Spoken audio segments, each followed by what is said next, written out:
see what I see?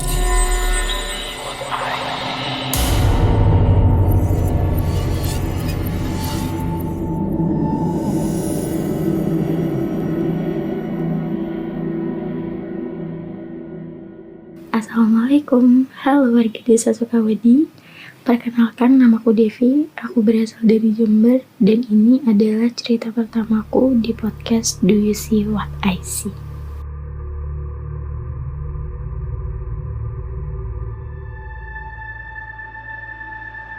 Cerita pertama ini berasal dari pengalaman pribadi aku.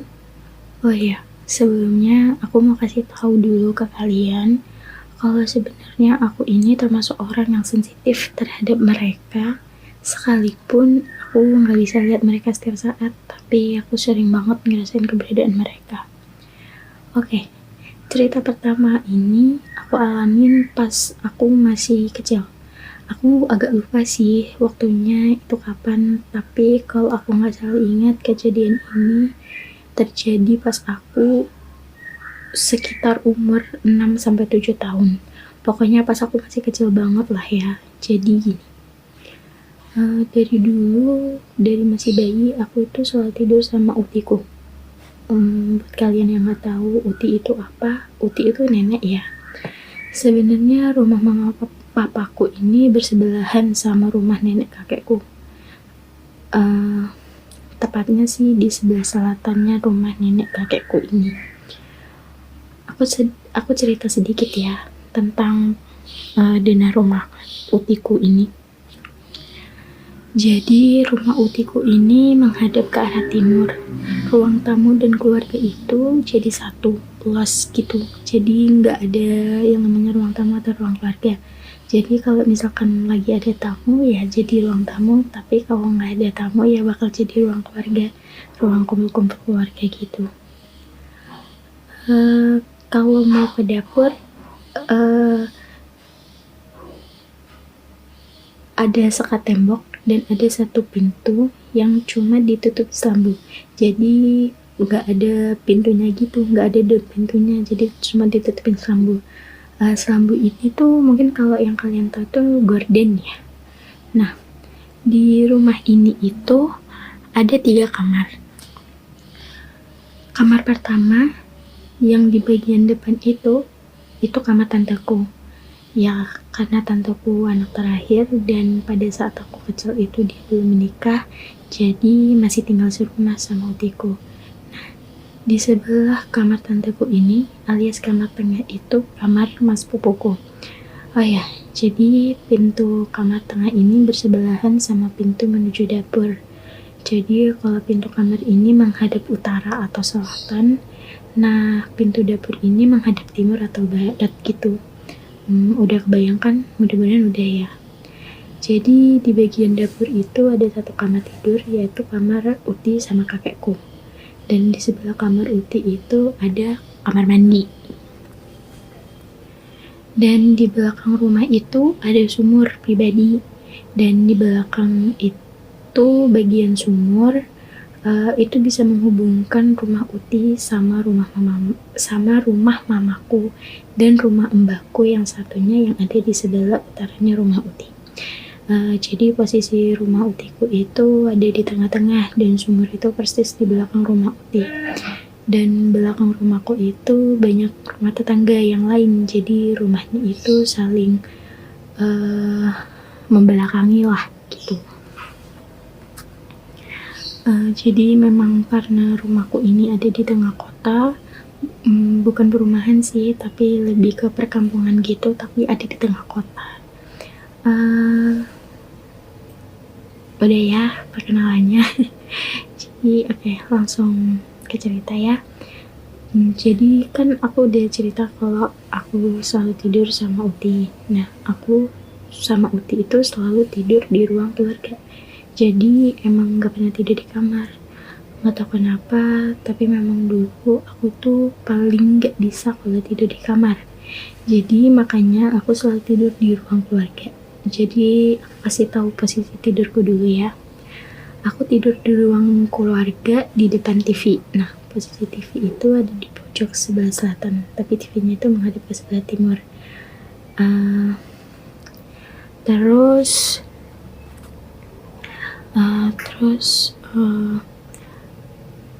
aku kasih tahu posisi kepalaku itu ada di sebelah timur dan kakiku itu ada di sebelah barat.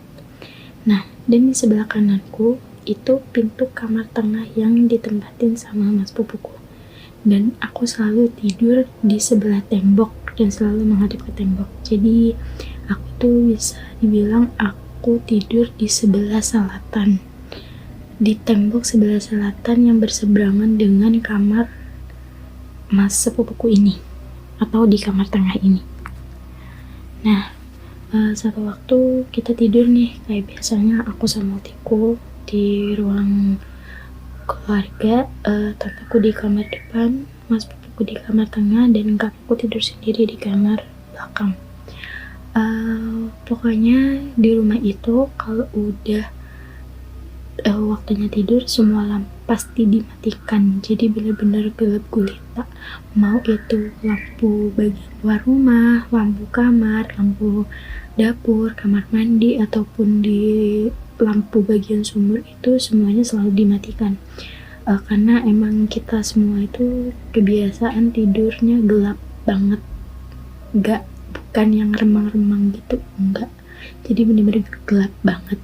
Nah, Oteku ini punya kebiasaan dia selalu bangun jam 3 pagi, jam 3 subuh gitu lah ya.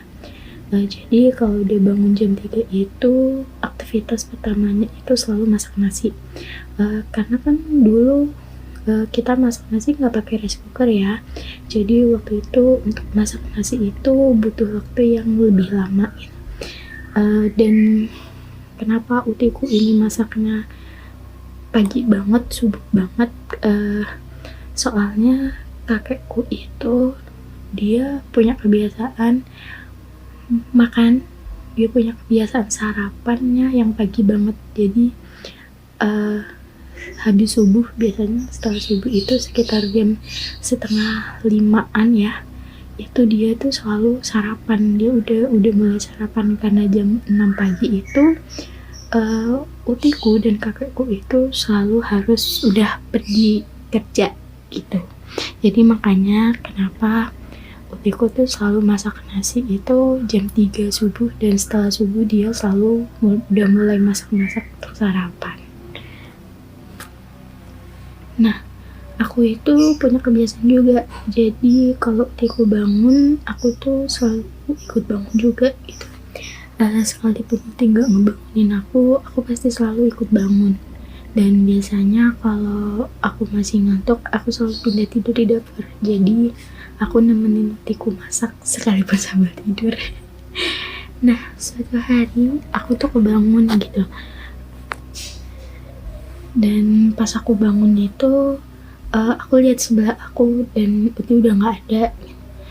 Pas aku nengok ke pintu dapur, samar-samar gitu di balik selambu, ternyata lampu dapur udah nyala. Jadi pikirku, oh ya udah, Uti berarti udah bangun, berarti dia lagi masak.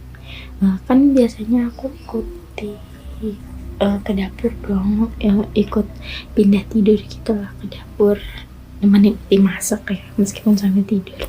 Tapi pas saat itu tuh aku kayak males banget gitu, nggak mau bangun, nggak tahu kenapa. Jadi ya udahlah, aku tetap tiduran gitu di ruang keluarga.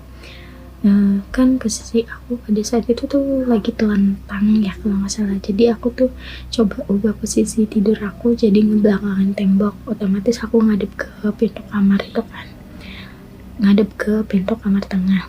Nah, nggak tahu kenapa tatapan mataku ini kayak tertuju di pintu kamar ini gitu. Pintu kamar ini kan ketutup. Masku kalau tidur memang suka nutup pintu gitu. Jadi kayak aku tuh ngeliatin pintu kamar ini terus gitu. Nggak tahu ada apa gitu. Yang penting kayak tatapan mataku tuh tertuju di pintu kamar ini gitu. Nah, nggak lama kemudian tiba-tiba aku tuh ngeliat kayak ada siluet gitu, kayak bayangan-bayangan gitu,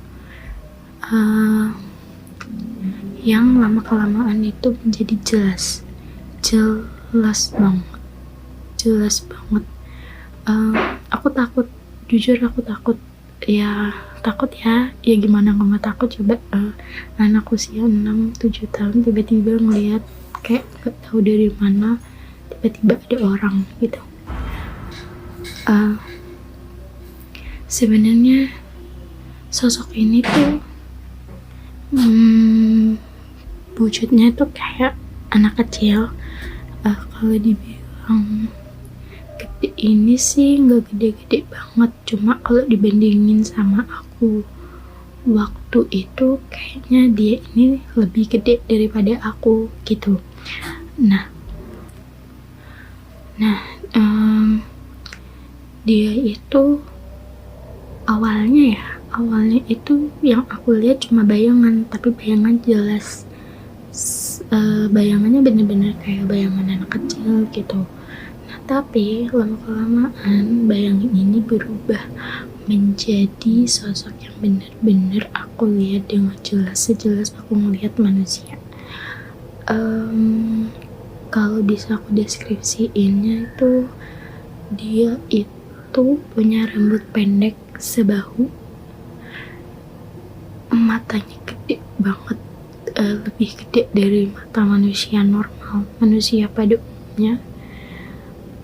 Kulitnya pucat, putih banget pucat, dan aku nggak tahu itu dia pakai dress atau rok biasa gitu, tapi yang jelas yang aku ingat itu bagian bawah itu ada rok selutut. Dan yang bikin aku lebih takut, astagfirullah, itu dia cuma setengah doang. Jadi setengah bagian badannya utuh sebelah kanan, dan yang sebelah kiri itu berbentuk tengkorak. Jadi sebelah kiri badannya itu dari atas kepala sampai ujung kaki itu tengkorak, bener-bener tengkorak, berlumuran darah, dan aku lihat ada kayak belatung gitu. Jadi jujur ya, pada saat itu aku takut banget gitu, saking jelasnya gitu aku ngeliat sosok ini tuh. Serem deh pokoknya gitu. Kayak anak kecil umur 6-7 tahun diliatin sosok dengan rupa yang semenakutkan itu, pasti takut lah gitu. Pada saat itu aku pengen tutup mata gitu, tapi nggak bisa. Pengen tutup mata, rasanya tuh kayak pengen teriak, pengen nangis, tapi bener-bener gak bisa. Badan aku tuh bener-bener kaku, mata aku tuh bener-bener dibuka, melek, kayak dipaksa gitu. Mata aku tuh bener-bener dipaksa untuk ngebuka lebar. Mata aku tuh bener-bener dipaksa untuk ngelihat dia gitu. Dan mulutku tuh bener-bener kayak rapet banget, kekunci, kayak ya udah gak bisa teriak, gak bisa ngapa-ngapain, cuma kaku aja. Aku udah deg-degan banget, jantungku tuh kayak kayak bener rasanya kayak mau copot. Aku takut gitu, aku pengen nangis, aku pengen teriak, tapi aku gak bisa. Dan sosok ini itu ngeliatin aku dengan tatapan matanya yang tajam, dan perlahan dia mulai menyeringai. Oh my god, itu benar-benar aku lemes banget sih. Nggak tahu aku harus ngapain. Aku benar-benar lemes banget pada saat itu. Dan menurut aku sosok ini tuh ada di pintu kamar itu, tepat di tengah-tengah pintu kamar tengah itu, di pintu kamar mas pupuku ini, bener ada di tengah-tengahnya itu. Dan sosok ini tuh menurut aku lama banget ya ada di sana. Aku nggak tahu berapa lamanya, yang penting menurut aku tuh lama banget gitu. Saking lamanya kayak sampai aku tuh kayak udah dong gitu. Terus setelah sekian lama, akhirnya alhamdulillahnya tiba-tiba azan subuh, dan sosok itu tuh tiba-tiba hilang gitu aja. Udah sosok itu hilang, azan subuh, udah dong, udah mulai ya lega deh, alhamdulillah gitu. Nah tapi nggak sampai di situ. Setelah azan subuh selesai, nah kan karena aku sakit takutnya, aku diem tuh, aku nggak berani kemana-mana, aku nggak berani ngapa-ngapain, aku tetap aja tiduran di sana sambil kayak, tapi ya udah sambil lega gitulah, udah lumayan lega lah, udah badan udah keringetan, masih deg-degan, gemeter banget. Terus ya udah aku diem di sana saking leganya, terus aku ketiduran lagi nih. Jadi setelah azan subuh itu aku ketiduran gitu, aku tidur lagi. Nah kayak aku belum lama ketiduran gitu ya, terus aku itu kayak mataku tuh terpaksa gitu untuk melek gitu, kayak mataku tuh bener-bener dipaksa untuk melek. Nah pas aku melek ini, posisi aku tuh masih tetap ya ngadep ke pintu kamar masku ini. Nah di depan aku itu, aku pikir itu guling, ada kayak guling, menurut aku tuh guling. Tapi setelah aku lihat-lihat kan keadaan di ruang tamu itu gelap ya, remang-remang lah, dari cahaya dari dapur doang gitu, remang-remang. Tapi aku ingat-ingat kayaknya kok sarung gulingnya ini nggak kayak yang punya aku gitu. Tapi mataku tuh melek ngeliatin terus. Nah sambil aku ngeliatin terus itu, lama-lama yang aku pikir guling ini tiba-tiba berbalik badan, tiba-tiba berbalik ke arahku. Dan kalian tahu itu tuh sosok pocong. Oh my god, merinding sih itu.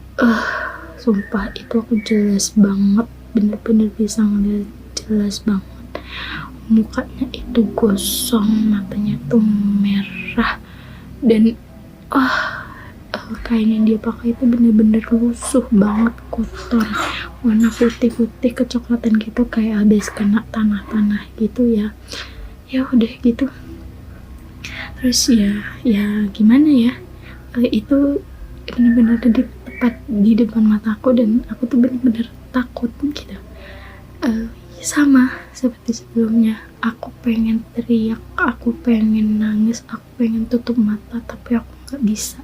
Aku bener-bener gak bisa ngapa-ngapain. Aku bener-bener dipaksa untuk melihat dia. Lama-lamaan aku coba terus untuk nutup mata aku, dan perlahan aku udah mulai bisa nutup mataku. Di situ aku tuh sambil nangis gitu, aku bisa nangis tapi aku pengen teriak, aku tuh nggak bisa. Aku sambil nangis udah agak lama. Aku coba untuk membuka mataku sedikit-sedikit, dan sambil aku lihat utiku keluar dari dapur. Dia ngidupin lampu ruang keluarga itu, dan dia hampirin aku, dan dia tanya kenapa nangis gitu. Situ aku langsung melek, aku bener-bener melek, aku mastiin itu utiku, dan aku nangis. Aku cuma bisa nangis, aku cuma bisa diem dan nangis. Aku bener-bener gak ngerti aku harus kayak gimana, jadi aku cuma bisa nangis. Dan aku berusaha untuk gak tidur lagi karena saking takutnya aku ya. Dan aku gak pernah ceritain itu ke utiku, dan aku baru berani cerita pengalaman pertamaku itu setelah aku menginjak bangku SMP. Jadi setelah beberapa tahun kemudian aku baru berani gitu, setelah aku bener-bener berani gitu, nggak setakut yang dulu lagi. Jadi kayak yaudah deh, coba aku cerita. Dan itu pengalaman pertama yang bener-bener horor sih, horor banget, dan itu masih membekas sampai sekarang. Oke, sekian dulu cerita pengalamanku. Insya Allah nanti aku bakal ceritain pengalamanku yang lainnya. Mohon maaf ya kalau cara penyampaiannya aku yang masih belibet gitu. Tolong kasih saran di kolom komentar apa yang harus aku perbaiki. Terima kasih semuanya, terima kasih penduduk Desa Sukawedi, terima kasih Mr. Popo, terima kasih yang sudah mendengarkan. Assalamualaikum warahmatullahi wabarakatuh.